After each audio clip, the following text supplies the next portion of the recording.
Identity মানে কি বা আইডেন্টিটি ক্রাইসিস বলতে আমরা কি বুঝি? আমাদের সমাজে এক শ্রেণীর মানুষরা আছেন, তারা মনে করেন কেউ যদি কোনো বড় কোম্পানির বা বড় পোস্টের চাকরি না করেন তাহলে সমাজে তাদের কোনো মূল্য নেই বা তাদেরকে কেউ কোনো দাম দেয় না। আসলে এটি একটি সম্পূর্ণ ভুল ধারণা।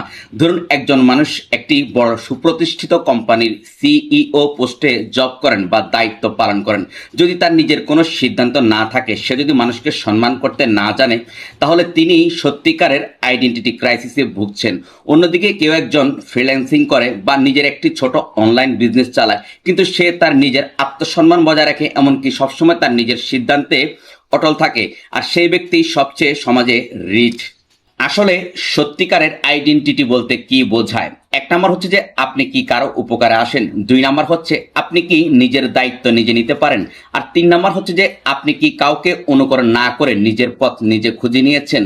আর এই তিনটা প্রশ্নই হচ্ছে আপনার সত্যিকারের পরিচয়, আর এটাই হচ্ছে আপনার সত্যিকারের আইডেন্টিটি। আসলে কেউই ব্র্যান্ড নয় বা ব্র্যান্ড হতে পারে না, কেউ কেউ আবার বিল্ডার হয়। অনেকে আছেন অনেক বড় ব্র্যান্ডের অধীনে চাকরি করে পরিচিতি পায়, আবার কেউ কেউ নিজেই একটি বড় ব্র্যান্ড তৈরি করে ফেলে, কিন্তু কেউ তাকে চেনে না, কিন্তু সে সমাজে একটা বাস্তব পরিবর্তন আনতে সাহায্য করে। একজন ছোট উদ্যোক্তা, একজন ইউটিউবার বা একজন গ্রাফিক্স ডিজাইনার, সে হয়তো বড় কোনো কোম্পানির বড় পোস্টে চাকরি করে না বা বড় নামের অংশ নয়, কিন্তু তারা নিজেই নিজের পরিচয় বানাচ্ছে বা পরিচিতি বাড়াচ্ছে। তাদেরকে সম্মান করুন যারা নিজের ইনকাম সোর্স নিজে তৈরি করে। একজন ব্যক্তি যদি অনলাইন থেকে টাকা ইনকাম করতে পারে, একটা পেজ খুলে ব্যবসা করতে পারে, তাহলে সেটা একটা অসাধারণ ট্যালেন্ট। তাকে জিজ্ঞেস করতে যাবেন না যে ভাই আপনি কোথায় চাকরি করেন, বরং এইটা জিজ্ঞেস করুন যে ভাই আপনি কি কাজ করেন, আমাদেরকে শেখাবেন।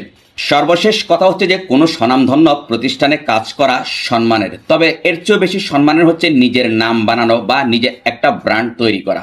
আপনি চাকরি করেন বা না করেন, আপনার কোনো পোস্ট আছে বা নাই, যদি আপনি কারোর উপরে নির্ভর না করে নিজের দায়িত্ব নিজেই পালন করতে পারেন, তাহলেই আপনি একজন আত্মনির্ভর মানুষ, আর সেটাই হচ্ছে আপনার সবচেয়ে বড় আইডেন্টিটি।